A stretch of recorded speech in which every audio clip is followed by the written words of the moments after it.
Vamos a empezar los módulos de etapa de conclusión y de informe. Entramos en la última parte de la materia.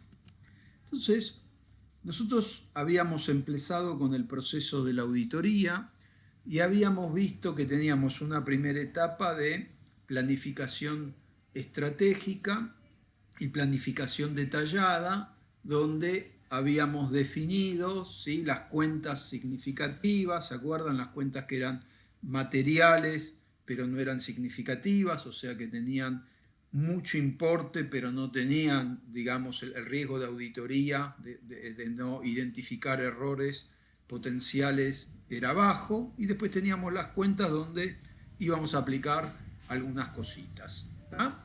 Habíamos definido también en ese momento nuestra significatividad, cosa que ahora que entramos en la etapa de informe van a ver que adquiere relevancia.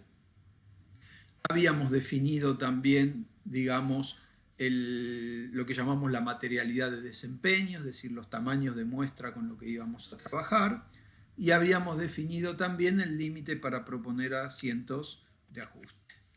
A partir de ahí entramos de acuerdo a la naturaleza, oportunidad y tamaños de las muestras, para cada uno de los agrupamientos, nosotros aplicamos procedimientos de auditoría. Y finalmente entramos a la etapa de conclusión, donde básicamente vamos a revisar si de lo planificado o lo ejecutado obtuvimos satisfacción de auditoría. Entonces, por ahí la conclusión es que el rubro está bien, no hay errores significativos, o bien nos vamos a encontrar con que hay determinados errores, o podemos encontrarnos también, yo siempre les decía que detrás de un error normalmente hay una falla de control interno. Entonces, cuando estamos en la etapa de conclusión, sencillamente lo que tenemos que revisar es si todo lo planificado y lo ejecutado está bien documentado, o sea, revisar los papeles de trabajo, y para cada uno de los agrupamientos las conclusiones a las que llegamos. Entonces, todo eso va a derivar en el tipo de opinión que vamos a emitir en el informe del auditor. ¿Ah? Entonces, bueno, básicamente, esto es un poquito lo que les comentaba recién, vamos a evaluar toda la evidencia que obtuvimos en la etapa de ejecución a los efectos de emitir el informe. ¿Ah? Entonces, vamos con las tareas. Entonces, normalmente nosotros vamos a tener en nuestros papeles de trabajo, vamos a tener los programas detallados, ¿sí? Y rubro por rubro vamos a ir teniendo la ejecución de estos programas detallados, donde normalmente vamos a tener los procedimientos que se ejecutaron, el tamaño, y normalmente en el papel de trabajo finaliza con una hoja llave donde va, digamos, la posición del rubro a efectos de los estados contables y los ajustes de auditoría y la conclusión del auditor, si da por bueno si da por bueno el rubro o si surgió algún ajuste. Y en el caso en que hayan surgido ajustes, se pueden dar distintas situaciones que yo les fui mencionando.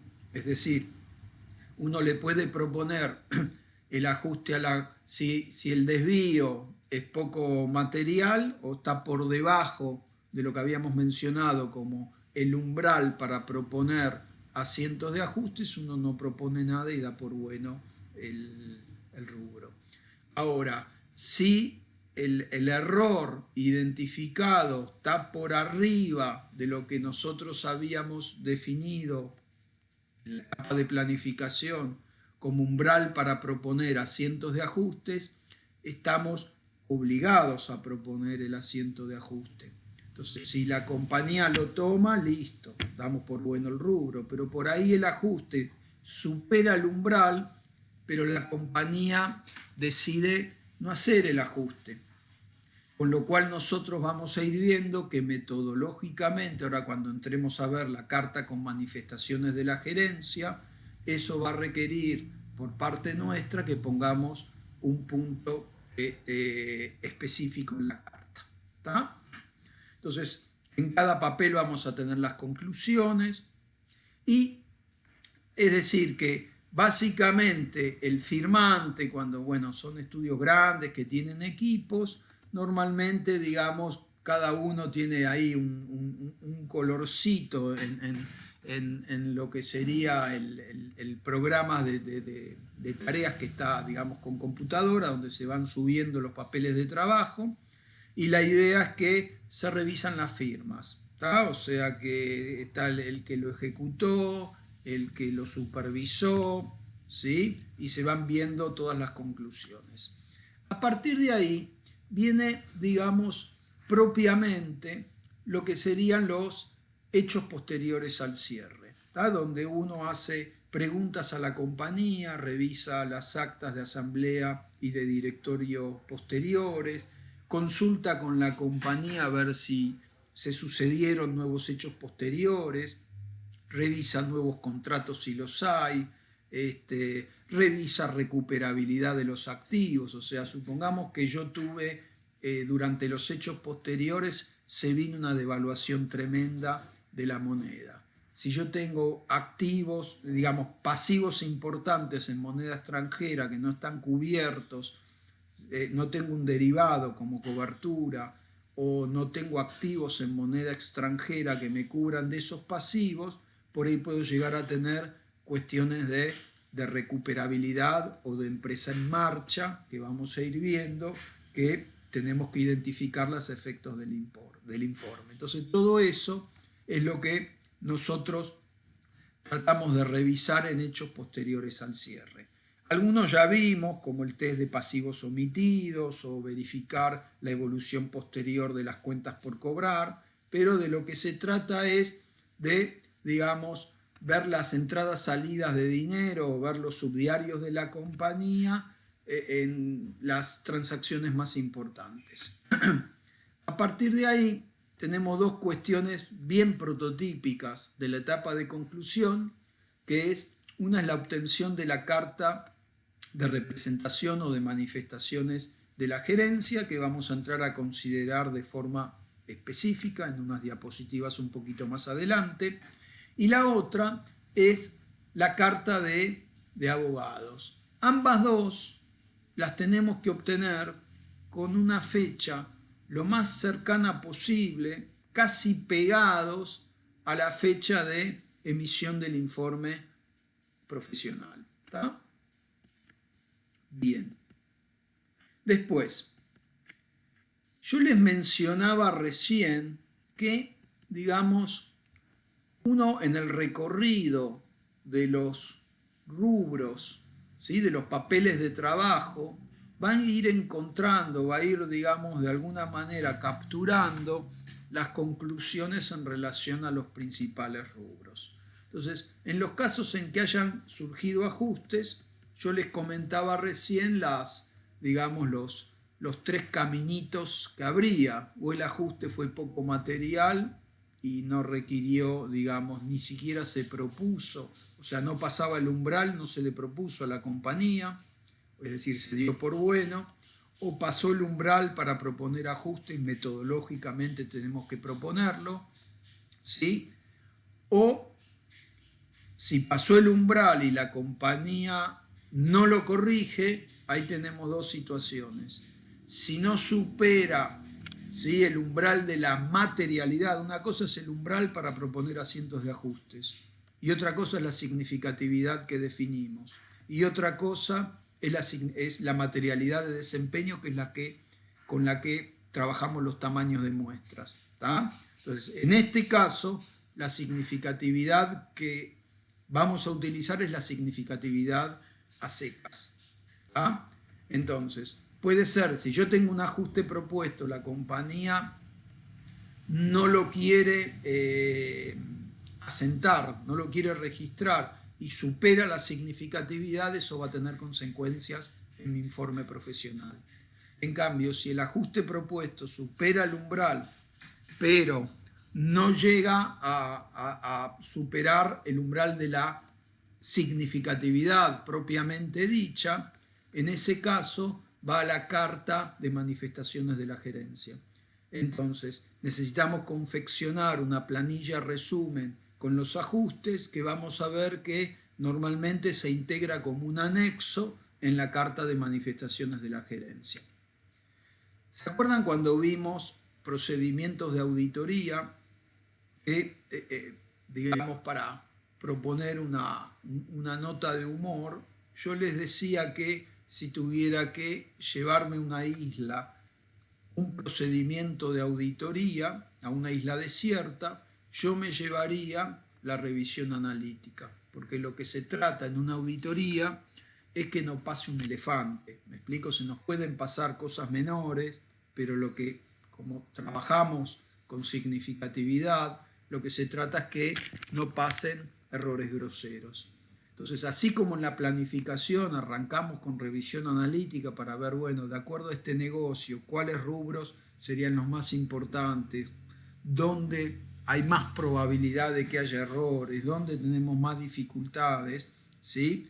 Cuando uno termina, digamos, en la etapa de conclusión, lo mismo. Bueno, uno llegó a un determinado estado contable al cierre y lo que hace es leerlo atentamente, aplicar ratios o miradas sobre determinados rubros para saber si está quedando bien, si está quedando razonable en relación a lo que es la actividad de la compañía y en relación a lo que fueron los riesgos inherentes, o sea, en qué contexto macro y microeconómico se desempeñó esa actividad en ese ejercicio.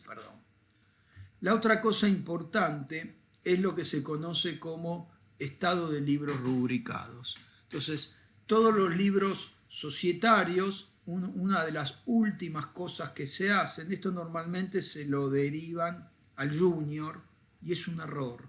Lo tendría que ver el senior o el gerente. ¿Tá? Entonces, lo que se hace acá es por cada libro tomar la fecha de rúbrica, asentar el primer registro, asentar el último registro y el folio en el que se encuentra y ver que esté transcripto todo lo que tiene que ver con la información correspondiente al ejercicio.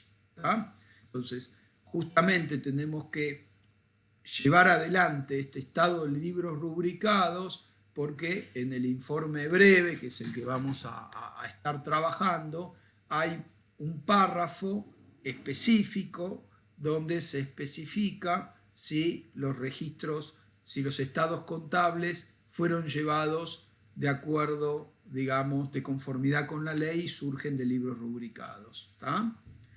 Por último, con toda esta información y sobre todo a partir de esta confección de planilla resumen de ajustes, nosotros ya nos vamos a ir dando una idea como para confeccionar propiamente dicho el informe. ¿Ah? Si vamos a salir limpios o si vamos a salir con algún tipo de modificación en la opinión. Por último, digamos, nosotros fuimos haciendo tarea. Entonces la idea es que, aparte del informe, que es para lo que nos contrataron, siempre que surgen errores, yo les comentaba que siempre remiten los errores normalmente a una falla de control interno. ¿Se entiende? O sea, cada vez que encontramos errores, que algo falló en el control interno.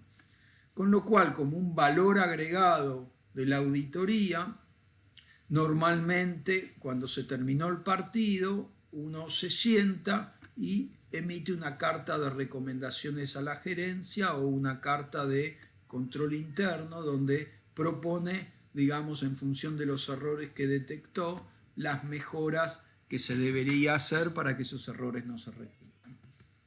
Bien, carta de representación o carta de manifestaciones de la gerencia. Ustedes saben que uno de los procedimientos, uno le va requiriendo información a la compañía, sea verbal o en forma de documentación, y sabemos además que las palabras se las lleva el viento. Entonces saben que uno de los procedimientos básicos de auditoría son las preguntas a los funcionarios y directivos de la empresa.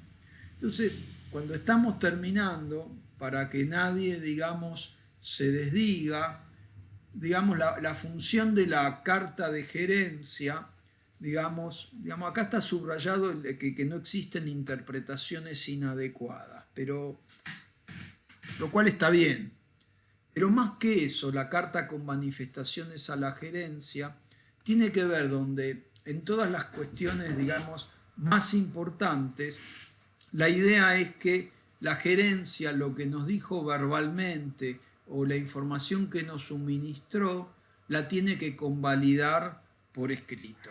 Entonces, esto es un procedimiento de auditoría y es básicamente el último procedimiento de auditoría. Entonces tiene que, digamos, la fecha de la carta de manifestaciones de la gerencia tiene que ser la fecha más cercana posible a la de emisión del informe de auditoría y tiene que ser posterior a la finalización del trabajo. Van a ver que uno de los puntos donde uno le pide a la gerencia, porque cuando uno hace la nota de hechos posteriores, uno le dice a la gerencia, más allá de que uno verifica si hubieron nuevos contratos o cuestiones, pero la manera de tomar noticia o el puntapié inicial para tomar noticia de si hubo hechos relevantes con posterioridad al cierre del ejercicio es preguntarle a la gerencia. ¿Ah? De ahí que, digamos, la fecha de la carta normalmente se pone la misma fecha del informe de auditoría. ¿Tá? Entonces, tanto para la carta de representación como para los asesores legales, la idea es que lleve prácticamente la misma fecha de la fecha del informe profesional. Otra cuestión importante es, este es un elemento adicional, pero van a ver que esto es un poco como el huevo podrido, que uno se lo tira al distraído. Los modelos de carta de manifestaciones de la gerencia habituales tratan de, digamos, proponerle un sinnúmero de cuestiones a la gerencia, como que todo está bien, como que no hay omisiones, como que está todo registrado lo fiscal, todo registrado lo previsional. Hay veces que por ahí la gerencia no es proclive, si sabe leer ese tipo de carta, no es muy proclive a firmarla, porque es como que uno le tira toda la responsabilidad encima, más allá de que uno tiene que satisfacerse por procedimientos alternativos. ¿Tá? Pero uno tiene que tener en claro, cuando se da esta ida y vuelta, donde hay determinados puntos que la gerencia no quiere firmar, no quiere suscribir, cuáles son los puntos que no son negociables, que sí o sí tenemos que proponer.